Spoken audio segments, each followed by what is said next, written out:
I would point out that the Inflation Reduction Act that we passed reduced the deficit by $200 billion. It also did something else very important, which was to cut the cost of prescription drugs to seniors on Medicare, including capping the cost of insulin for Medicare recipients at $35 a month, and putting in place other changes that will reduce costs to seniors on Medicare.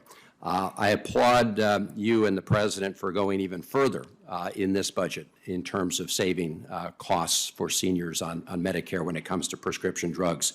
As I see it, you're talking about $200 billion in savings, which not only saves the taxpayer and helps shore up the Medicare program as part of your strategy to keep it solvent for 25 years, but it will also bring down the costs of drugs to seniors. Is that not right?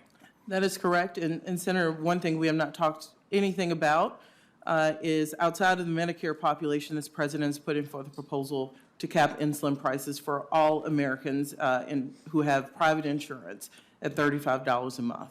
Yes, and that's something that I certainly strongly support. As you know, we had a vote on that in the Senate. Unfortunately, in the past Congress, unfortunately, we were not successful at getting that passed. I hope that we will be successful in the coming years. A lot of talk about the deficit on debt, and appropriately so, but this budget will reduce the deficit by $3 trillion over the next 10 years.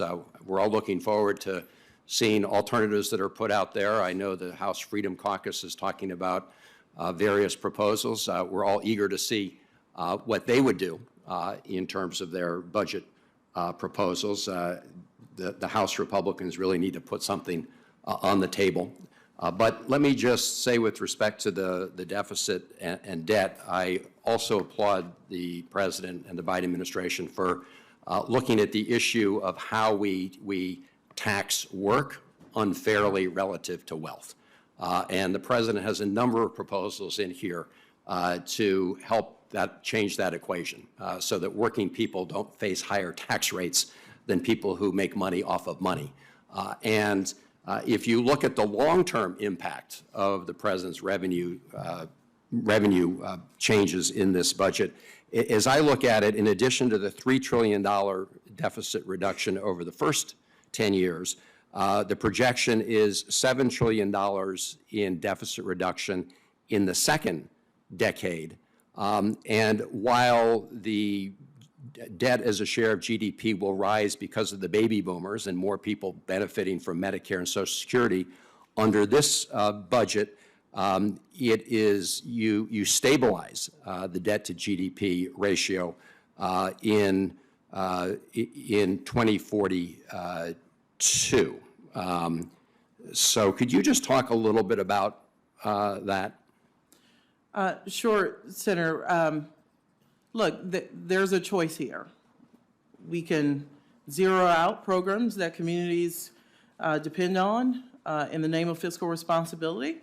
But if you keep tax cuts for the wealthy, you actually do not save any money for the deficit. Or we can continue to invest in the middle class through things like child care, paid leave, those policies that bring people into the workforce, while asking those at the very top, the very, very top, to begin paying something that looks closer to what people who go to work every day pay as far as the tax rate goes. What that does is, as you pointed out, bring down the deficit over 10 years by nearly $3 trillion. And when you deal with deficits and bring down the deficits, it makes sure that our debt problem does not get worse.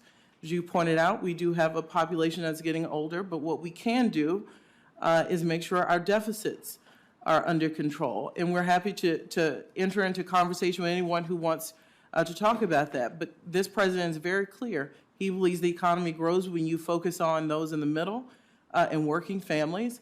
And when you look at how those at the very top borrow against money they never pay taxes on and have incomes that are never taxed, he believes that's unfair. And this budget does something about it and puts us on a stronger fiscal path.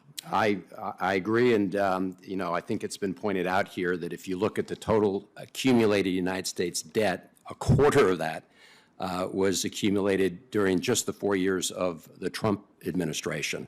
And the debt ceiling was raised 3 times during that period. So I really hope going forward, as we work through the budget process and look at the House's proposal and look at the President's proposal and deal with the budget issues, that people will not take our economy off a cliff by threatening not to pay our bills on time.